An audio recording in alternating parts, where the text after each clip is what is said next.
Rahasia tersembunyi. Satrio Piningit tinggal di sebuah desa kecil, ini alasan kenapa kita tidak boleh ganggu ia. Assalamualaikum warahmatullahi wabarakatuh. Semoga rahmat dan kekuatan dari Yang Maha Pengasih senantiasa menyertai langkah kita, membimbing hati kita untuk melihat cahaya dalam kesederhanaan, dan menggerakkan tangan kita menjadi saluran kebaikan, tanpa pamrih, tanpa pujian, hanya karena cinta kepadanya dan kepada sesama. Amin. Pernahkah kamu merasa, di tengah hari yang paling kacau, di saat semua orang sibuk berebut, ada seseorang yang tiba-tiba muncul? Bukan dengan kehebatan, tapi dengan kehadiran yang membuatmu merasa aman. Bukan kebetulan. Bukan drama. Itu mungkin tanda bahwa Satrio Piningit sedang bergerak. Bukan di Gunung Keramat atau Istana Megah, tapi di sebuah desa kecil di Jawa Timur, di ujung jalan berdebu, dikelilingi pohon sawo dan suara jangkrik sore, jauh dari sorotan, jauh dari viral, tapi dekat dengan denyut semesta. Ia bukan tokoh fiksi. Ia manusia nyata, yang sedang dipersiapkan alam dan waktu untuk menyembuhkan dunia. Bukan dengan pedang atau pidato, tapi dengan ketulusan yang tak terlihat, senyum yang menahan pintu, telinga yang mendengar tanpa menghakimi, tangan yang menolong tanpa minta balas. Dan yang paling mengejutkan, semakin kamu mencarinya, semakin kamu takkan menemukannya, karena ia sengaja tak ingin dikenal. Ia hanya ingin dirasakan, bahkan mungkin melalui dirimu sendiri. Kalau kamu merasa ada sesuatu yang bergetar dalam dadamu saat membaca ini, like sekarang, karena kamu sedang disentuh oleh energi itu. Dan subscribe, karena perjalanan ini akan mengubah cara kamu melihat kekuatan sejati selamanya. Tersenyum, menyapa, menolong tanpa pamrih. 3 tindakan sederhana yang seringkali luput dari perhatian, padahal di dalamnya tersimpan kekuatan yang mampu mengubah arah dunia. Dan kamu tak tahu siapa dia sebenarnya. Dia adalah Satrio Piningit, bukan tokoh mitos yang lahir dari hayalan, bukan pahlawan dalam cerita rakyat yang dituturkan di malam hari. Ia nyata. Ia hadir di antara kita, dalam wujud manusia biasa yang tak mencari sorotan, tak menuntut pengakuan. Bukan legenda. Bukan dongeng. Ini adalah janji kosmik yang disembunyikan alam semesta dalam bentuk manusia yang tak sempurna, namun tulus. Ia adalah jawaban diam-diam atas kebisingan zaman, atas kekerasan yang tersembunyi dalam sistem, atas keangkuhan yang menyamar sebagai kemajuan.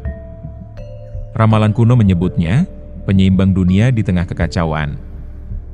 Tapi jangan bayangkan ia datang dengan kereta emas, guruh, atau cahaya surgawi. Tidak. Ia tidak datang untuk menghancurkan tirani dengan pedang, atau mengguncang langit dengan suara petir. Ia datang dalam sunyi. Dalam kesederhanaan. Dalam kebiasaan yang kamu anggap remeh, seperti menahan pintu untuk orang asing, seperti mendengarkan teman yang sedang patah tanpa buru-buru memberi nasihat. Ia adalah perawat yang tetap tersenyum meski lelah. Satrio Piningit bukan tentang kekuasaan, tapi tentang kehadiran yang memulihkan. Bukan tentang kehebatan, tapi tentang konsistensi dalam kebaikan. Ia tak butuh panggung, karena misinya bukan untuk dipuja, tapi untuk dirasakan, seperti akar pohon yang tak terlihat, namun menahan tanah agar tidak longsor. Lihatlah sekelilingmu. Mungkin ia duduk di bangku sebelahmu di angkot. Mungkin ia yang baru saja memberimu tempat duduk di kereta. Alam semesta tidak berbicara lewat gemuruh atau gempa. Ia berbisik lewat tangan yang menolong, lewat mata yang memahami, lewat hati yang tak menghitung untung rugi. Dan di sanalah, dalam keheningan itu, Satrio Piningit hadir, bukan untuk mengubah dunia sekaligus, tapi untuk mengingatkan kita, bahwa dunia bisa diselamatkan, satu kebaikan kecil pada satu waktu. Dan mungkin, saat kamu mulai melakukan kebaikan tanpa menunggu apresiasi, kamu sedang menjadi bagian dari janji itu, janji yang diam-diam sedang menyeimbangkan dunia. Satrio Piningit adalah seorang pertapa dalam keramaian. Ia tidak menyendiri di puncak gunung atau gua sunyi. Ia berjalan di antara pasar, di antara kemacetan, di antara orang-orang yang sibuk mengejar waktu. Namun, di tengah hiruk-pikuk itu, ia tetap tenang. Ia dekat dengan Sang Sumber, dengan Yang Maha Esa, dengan alam semesta, bukan karena ia sering ke tempat ibadah, tapi karena ia menjadikan setiap napasnya sebagai doa, setiap langkahnya sebagai sembahyang. Ia tahu cara berbicara dengan Tuhan, bukan lewat ritual yang kaku, bukan lewat mantra yang dihafal, tapi lewat keheningan. Dalam diamnya, ia mendengar suara yang tak terdengar oleh telinga biasa, suara kebenaran, suara cinta tanpa syarat, suara panggilan jiwa yang tak pernah berbohong. Ia telah mengetahui 3 hal utama dalam hidup, 3 pilar yang membuatnya tak lagi goyah oleh badai dunia. Asal-usulnya, dari mana ia berasal. Ia sadar bahwa dirinya bukan hanya tubuh, bukan hanya nama, bukan hanya peran sosial. Ia adalah percikan ilahi, secercah cahaya dari sumber yang tak terbatas. Misi jiwanya, mengapa ia di sini? Bukan untuk menumpuk harta, bukan untuk dipuji, tapi untuk menjadi saluran kebaikan, menjadi tangan yang menolong, telinga yang mendengar, hati yang memahami. Ia hadir untuk menyeimbangkan, menyembuhkan, dan mengingatkan. Tujuan akhirnya, kemana ia akan kembali. Ia tak takut pada kematian, karena ia tahu kematian hanyalah pintu. Ia tahu rumahnya bukan di dunia ini, tapi di dalamnya, di dalam cahaya yang tak pernah padam. Inilah yang disebut kesadaran penuh. Orang seperti ini tidak lagi terjebak dalam putaran kelahiran dan kematian, bukan karena ia kebal terhadap siklus, tapi karena ia telah menyadari bahwa dirinya melampaui siklus itu. Ia telah lunas. Ia telah pulang, bahkan sebelum napas terakhirnya tiba. Dalam istilah Barat, ia telah bertemu dengan higher self-nya, diri tertinggi dalam diri, versi paling murni dari keberadaannya. Dalam agama-agama besar dunia, ia dikenal dengan nama-nama suci. Kristen menyebutnya Roh Kudus, kehadiran ilahi yang tinggal dalam diri. Hindu menyebutnya Atman, jiwa abadi yang satu dengan Brahman. Islam menyebutnya Nur Muhammad, cahaya awal yang menjadi sumber segala ciptaan. Nama berbeda, esensi sama, cahaya abadi yang selalu ada, tapi tersembunyi dalam diri manusia, terkubur oleh ego, oleh ketakutan, oleh kebisingan dunia. Dan mungkin, di antara kita, ada yang sedang dalam perjalanan menuju titik itu. Mungkin, tanpa sadar, kamu sedang menjadi satria piningit, bukan karena kekuatanmu, tapi karena ketulusanmu. Bukan karena kehebatanmu, tapi karena kehadiranmu yang tenang, yang penuh makna, yang membawa pulang jiwa-jiwa yang tersesat, termasuk, barangkali, jiwamu sendiri. Pengayom, bukan penguasa. Satrio Piningit bukan penguasa yang haus tahta, bukan figur yang membangun istana di atas punggung orang lain. Ia tidak datang untuk memerintah, tapi untuk memeluk. Ia adalah pengayom, pemelihara yang diam-diam menopang, pelindung yang tak memamerkan perisai, penyembuh yang tak memakai jubah suci.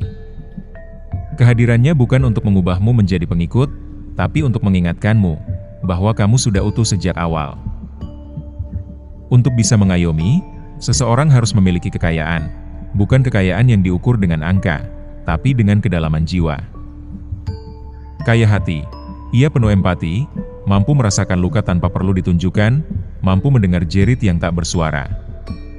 Ia tidak mudah menghakimi, karena ia tahu, setiap manusia sedang berjuang dalam medan perang yang tak terlihat. Hatinya lapang, seperti langit yang tak pernah menolak awan, bahkan awan yang kelam sekalipun. Kaya ilmu, bukan hanya pengetahuan duniawi yang bisa ditulis di ijazah atau disimpan dalam gelar, tapi kebijaksanaan spiritual yang lahir dari pengalaman batin, dari diam panjang, dari kegagalan yang dijadikan guru. Ia tahu kapan harus bicara, kapan harus diam, dan kapan cukup hadir, tanpa perlu memperbaiki apapun. Orang-orang datang kepadanya bukan untuk menyembah, tapi untuk disembuhkan. Mereka datang dengan luka yang tak bisa diobati rumah sakit, dengan kekosongan yang tak bisa diisi oleh harta atau pujian. Ia adalah pelabuhan bagi yang patah hati, tempat berlabuh bagi yang kecewa, oase bagi yang lelah dengan dunia. Dan tanpa banyak kata, tanpa pidato panjang, ia mampu menyalakan kembali harapan, bukan dengan memperbaiki mereka, tapi dengan mengingatkan mereka pada cahaya yang masih menyala di dalam diri. Namun, ia tidak suka disebut guru. Ia tidak mencari pengikut. Gelar baginya adalah beban, pujian adalah gangguan. Ia hadir bukan untuk dikenal, melainkan untuk menghidupkan kembali api yang hampir padam dalam jiwa manusia. Api kepercayaan, api cinta, api makna. Ia adalah bayangan yang meneduhkan, bukan sinar yang menyilaukan. Ia adalah tangan yang menuntun, bukan tongkat yang memukul. Ia adalah Satrio Piningit, yang tak pernah ingin menjadi pusat, tapi justru membuat setiap jiwa yang disentuhnya merasa seperti pusat semesta. Karena tugasnya bukan memimpin dunia, tapi mengingatkan dunia, bahwa setiap manusia, pada hakikatnya, adalah cahaya, dan tugas kita semua, adalah saling menyalakan cahaya. Ia sedang dipersiapkan. Bukan oleh manusia, bukan oleh partai, gelar, atau sistem. Bukan oleh kekuasaan, bukan oleh tahta, uang, atau pengaruh. Tapi oleh waktu, yang sabar merajut takdirnya. Oleh alam, yang membisikkan hikmah lewat daun yang gugur dan sungai yang mengalir. Dan oleh yang maha mengetahui, sang arsitek jiwa, yang menempa setiap detik hidupnya menjadi doa yang bergerak. Setiap langkahnya, meski terlihat biasa, seperti orang ke pasar atau ke kantor, adalah tirakat. Ia berjalan bukan sekadar untuk sampai, tapi untuk menyadari, bahwa tanah di bawah kakinya adalah guru, bahwa setiap jejak adalah tanda kesadaran yang semakin dalam. Setiap senyumnya, meski terasa hangat, spontan, bahkan sederhana, adalah doa. Senyum itu bukan topeng, bukan basa-basi. Ia adalah persembahan, ungkapan syukur, penyerahan diri, dan cinta yang tak perlu kata. Di balik senyum itu, ia sedang menyembuhkan dunia, satu hati pada satu waktu. Setiap keheningannya, meski kamu kira ia sedang bosan, melamun, atau tak peduli, adalah meditasi mendalam yang menempa jiwanya. Dalam diam itu, ia berdialog dengan yang tak terlihat. Ia mendengar suara batin yang lebih nyaring dari keramaian dunia. Ia menyelami dirinya, membersihkan debu-debu ego, hingga cahaya di dalamnya makin jernih, makin siap memancar. Ia berpuasa. Bukan hanya dari makanan dan minuman di siang hari, tapi dari nafsu. Nafsu untuk menang, untuk menguasai, untuk mengalahkan. Dari pujian, ia tak haus sanjungan, tak goyah oleh tepuk tangan, tak hancur oleh cercaan. Dari keinginan untuk diakui, karena ia tahu, pengakuan sejati datang dari dalam, bukan dari luar. Ia beribadah. Bukan hanya dalam ritual yang terjadwal, tapi dalam napasnya yang penuh syukur, dalam tangannya yang menolong tanpa diminta, dalam matanya yang melihat luka tanpa menghakimi. Ibadahnya adalah pengabdian total, pada kebenaran yang tak terlihat, pada keadilan yang tak tertulis, pada cinta yang tak bersyarat. Ia belajar. Bukan dari buku tebal yang memenuhi rak, meski ia tak menolak ilmu. Tapi dari desau angin yang mengajarkan kesabaran, dari tangis anak kecil yang mengingatkannya pada kemurnian, dari tawa petani yang mengajarnya mensyukuri hal kecil, dari derita yang tak bersuara, yang mengajaknya mendengar dengan hati, bukan telinga. Ia sedang dipersiapkan, bukan untuk menjadi terkenal, tapi untuk menjadi penting. Bukan untuk menguasai dunia, tapi untuk menyembuhkannya. Dan ketika waktunya tiba, kamu mungkin tak akan menyadarinya. Karena ia tak datang dengan sorak-sorai. Ia datang seperti embun pagi, diam, sejuk, dan menyuburkan bumi yang kering. Ia tinggal di Jawa Timur. Tepatnya, di sebuah desa kecil, bukan di peta pariwisata, bukan di berita viral, bukan di daftar tokoh inspiratif. Ia tinggal di ujung jalan berdebu, di balik rindangnya pohon sawo dan suara jangkrik sore hari. Rumahnya sederhana, dinding kayu yang mulai memutih oleh usia, atap genteng yang kadang bocor saat hujan deras, halaman kecil tempat anak-anak kampung bermain petak umpet. Tak ada yang istimewa dari luar. Tapi di dalamnya, di ruang sunyi antara napas dan diam, tersimpan kekuatan semesta yang sedang dipersiapkan. Kami tak bisa sebut namanya. Bukan karena rahasia yang disengaja disembunyikan, Bukan karena konspirasi atau mitos yang dibesar-besarkan, tapi karena ia belum siap. Jiwa memang sudah matang, tapi wadahnya masih dalam proses penyempurnaan. Dan kamu belum pantas tahu. Bukan karena kamu buruk, tapi karena kamu belum cukup tenang untuk menerima kehadirannya tanpa mengganggu, tanpa memuja, tanpa menuntut. Ia bukan idola. Ia bukan simbol. Ia adalah proses suci yang tak boleh terganggu oleh keriuhan dunia. Tempat itu bukan penjara. Jangan bayangkan ia dikurung, diasingkan, atau dihukum. Itu adalah rahim suci, tempat ia dibentuk ulang, dilahirkan kembali, bukan oleh tangan manusia, tapi oleh tangan waktu dan kehendak ilahi. Di sana, di antara suara angin yang menyapu sawah dan gemericik air di parit kecil, ia belajar mendengar bisikan alam, bisikan yang tak bisa ditangkap oleh telinga biasa, hanya oleh hati yang telah dibersihkan. Di sana, ia merasakan getaran bumi yang mulai retak, bukan secara fisik, tapi secara spiritual. Ia merasakan ketidakseimbangan, keserakahan yang membengkak, kebohongan yang diulang hingga jadi kebenaran, cinta yang dijual, keadilan yang ditawar. Ia merasakannya bukan sebagai beban, tapi sebagai panggilan, panggilan yang belum boleh dijawab terburu-buru. Di sana, ia menahan diri, bukan karena takut, bukan karena ragu, bukan karena lemah, tapi karena tahu, belum waktunya. Seperti benih yang tak boleh dipaksa tumbuh sebelum musim hujan tiba, seperti matahari yang tak bisa dipaksa terbit sebelum fajar siap menyambutnya. Ia menunggu. Dengan sabar, dengan hening, dengan keyakinan mutlak bahwa alam semesta sedang menyusun panggungnya, bukan dengan gemerlap, tapi dengan keheningan yang penuh makna. Dan ketika waktunya tiba, bukan kamu yang akan mencarinya. Ia yang akan menemukanmu. Tepat saat kamu paling rapuh. Tepat saat dunia terasa paling gelap. Tepat saat kamu lupa bahwa cahaya tak pernah benar-benar padam. Ia akan datang. Bukan dengan kereta emas, tapi dengan senyum biasa. Dan itu akan cukup. Ia manusia biasa. Lelah setelah seharian bekerja tanpa istirahat. Lapar, bukan hanya perut, tapi juga hati yang rindu damai. Sedih ketika melihat dunia yang semakin jauh dari cinta. Ragu, apakah jalan ini benar? Apakah ia cukup kuat? Apakah ia layak dipilih? Ia pernah salah. Pernah mengambil keputusan yang membuatnya menyesal bertahun-tahun. Ia pernah menangis di malam sunyi, ketika tak ada yang melihat, ketika hanya bulan yang jadi saksi. Ia pernah ingin menyerah, melepas semua beban, berlari dari takdir, kembali jadi orang biasa tanpa misi. Tapi ia bangkit. Bukan karena ia kuat, tapi karena ia percaya. Takdir bukan beban, tapi panggilan. Panggilan yang tak bisa ditolak, karena menolaknya berarti mengkhianati jiwanya sendiri. Ia tetap bekerja.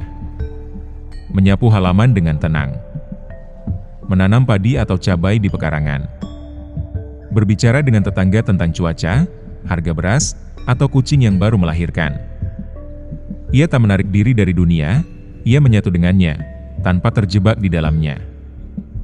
Ia hidup di dunia, tapi tak milik dunia. Ia ramah, murah senyum, tak pernah merasa lebih tinggi, bahkan pada anak kecil yang bertanya polos, pada pengemis yang duduk di depan warung, pada orang yang menyakitinya. Kamu bisa duduk di sampingnya, minum kopi tubruk di gelas plastik, tertawa tentang lelucon kampung, dan tak sadar, kamu sedang berhadapan dengan sang penyeimbang. Karena kekuatannya bukan pada kehebatan, tapi pada kerendahan hati. Ia tak ingin kamu tahu siapa dirinya, karena begitu kamu tahu, kamu akan mengubahnya. Dan ia tak ingin berubah, ia ingin tetap utuh, tetap murni. Ia diawasi, dilindungi, dijaga. Bukan oleh satpam, bukan oleh pemerintah, bukan oleh organisasi rahasia. Tapi oleh energi-energi tak kasat mata, para penjaga alam, penjaga langit, penjaga jiwa, yang setia menemani setiap langkahnya. Mereka adalah sayap-sayap gaib yang menaunginya dari gangguan, dari niat jahat, dari godaan yang terlalu dini. Larangan bepergian jauh bukan penjara. Itu perisai. Karena dunia luar, dunia yang kamu kenal, penuh racun, kekuasaan palsu yang menggoda, pujian kosong yang memabukkan, godaan untuk cepat tampil, cepat viral, cepat diakui, yang bisa merusak proses sucinya. Ia harus matang dulu. Seperti buah di pohon, tak bisa dipetik paksa. Harus menunggu. Harus sabar. Harus jatuh sendiri saat waktunya tiba. Ia merasa kesepian. Ya. Di malam-malam panjang, ketika angin berhenti berbisik dan bintang pun terasa dingin, ia merasa sendiri. Tapi kesepian itu bukan hukuman, itu gurunya. Guru paling jujur, paling keras, paling setia. Di dalam sunyi, ia belajar mendengar suara hati yang paling dalam, suara yang selalu ada, tapi sering ditenggelamkan oleh keramaian. Di dalam kesendirian, ia menemukan kekuatan yang tak bisa diberikan siapapun, kecuali Sang Pencipta. Kekuatan yang lahir dari penyerahan total. Dari tawakal. Ia tak melawan takdirnya. Ia menyambutnya dengan dada terbuka, dengan tangan lembut, dengan senyum yang tetap hadir meski mata berkaca-kaca. Karena ia tahu, segala sesuatu datang tepat pada waktunya. Tidak terlambat. Tidak terburu-buru. Tidak salah. Dan ketika waktunya tiba, ia tak akan datang dengan gembar-gembor. Ia akan datang seperti embun, tanpa suara, tanpa nama, tanpa tuntutan. Tapi kehadirannya akan mengubah segalanya. Dan kamu yang menonton ini, diam-diam, mungkin di tengah malam, atau di sela kesibukan, atau saat hati sedang rapuh. Jangan cari wajahnya. Jangan tanya alamatnya. Jangan coba mengenalnya. Karena jika kamu benar-benar bertemu dengannya, kamu tak akan menyadarinya. Ia tak akan memakai jubah kebesaran. Ia tak akan berdiri di podium. Ia tak akan meminta perhatian. Ia akan tersenyum biasa, bicara biasa, duduk di bangku paling belakang, dan kamu akan melewatinya, seperti angin yang tak sempat kamu hirup. Tapi jika kamu merasa tergerak, tanpa alasan jelas, untuk menjadi lebih baik, lebih sabar, lebih rendah hati, lebih peduli, maka mungkin getaran kehadirannya sudah menyentuhmu. Bukan lewat tatapan, tapi lewat getaran. Bukan lewat kata, tapi lewat keheningan yang menyentuh jiwa. Ia ada. Sekarang. Di antara kita. Menyamar sebagai manusia biasa. Menjalani hidup biasa. Bangun pagi, bekerja, makan, tertawa, menangis, lelah, beristirahat. Tapi di balik semua itu, ia sedang menyiapkan diri, dalam diam, untuk tugas luar biasa. Tugas yang tak ditulis di kontrak, tak diumumkan di media, tak dipilih lewat pemilu. Tugas yang hanya diketahui oleh langit, bumi, dan hatinya sendiri. Dan ketika dunia benar-benar kacau, ketika semua pemimpin gagal, ketika sistem runtuh, ketika kebohongan jadi kebenaran, ketika harapan nyaris padam, dialah yang akan bangkit. Tanpa gembar-gembor, tanpa pencitraan, tanpa janji palsu. Hanya dengan kebenaran yang tenang, kelembutan yang tegas, dan kekuatan batin yang tak tergoyahkan, bahkan oleh badai. Pertanyaannya bukan, di mana Satrio Piningit? Tapi, apakah kamu siap ketika ia muncul? Karena ia tak datang untuk dipuja. Ia datang untuk mengingatkan bahwa kekuatan sejati bukan di tahta, tapi di hati. Bukan di kekuasaan, tapi di pengabdian. Bukan di sorak-sorai, tapi di kesunyian yang penuh makna, tempat cahaya sejati ditempa. Ia ada. Sekarang. Dan mungkin Hanya mungkin, kamu sudah pernah bertemu dengannya. Tapi kamu biarkan ia lewat begitu saja. Karena kamu tak mengira bahwa ia bisa menyamar sebagai manusia biasa, yang membawakanmu payung saat hujan, yang mendengarkan keluhmu tanpa menghakimi, yang menitipkan senyum hangat di hari paling kelam. Tonton dan dengarkan lagi. Dari awal. Karena mungkin, kali ini, kamu akan merasa berbeda. Seperti ada yang bergetar, atau ada rasa ketidakpercayaan dalam dadamu. Halus, tapi nyata. Seperti ada yang berbisik pelan, tanpa suara. Bersiaplah. Ia semakin dekat. Satrio Piningit bukan mitos. Ia adalah cermin. Cermin bagi siapapun yang masih percaya bahwa kebaikan bisa menang tanpa kekerasan. Bahwa kebenaran bisa bangkit tanpa suara. Dan bahwa cahaya terbesar seringkali lahir dari tempat paling sunyi, dari hati yang paling hening, dari jiwa yang paling rendah hati. Jangan cari dia. Jadilah seperti dia.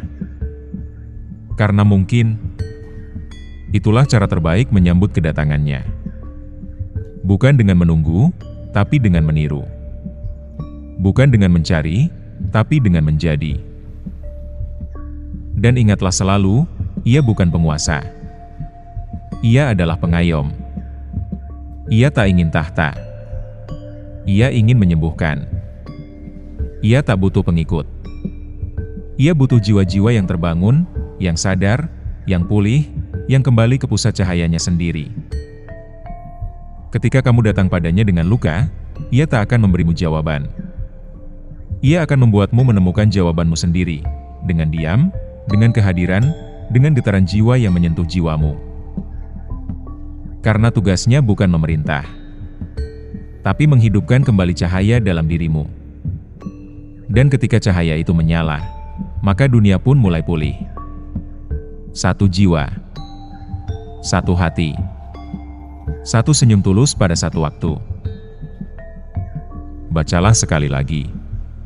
Dari awal. Perlahan. Dengan hati, bukan hanya mata. Karena mungkin, kali ini, kamu benar-benar mendengarnya. Bukan dengan telinga, tapi dengan jiwa. Dan jika kamu mendengarnya, maka ia sudah mulai bekerja, melalui dirimu. Selamat datang, di jalan yang sama. Kita semua sedang dipersiapkan.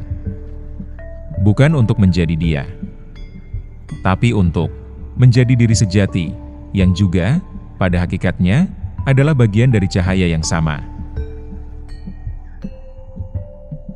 Waalaikumsalam warahmatullahi wabarakatuh. Semoga kita semua diberi kesabaran untuk menanti, ketulusan untuk hadir, dan kepekaan untuk merasakan kehadirannya dalam wujud manusia-manusia biasa di sekitar kita. Sampai jumpa lagi, dengan hati yang lebih tenang, jiwa yang lebih terjaga, dan semangat yang tak pernah padam untuk terus berbuat baik, meski tak ada yang melihat.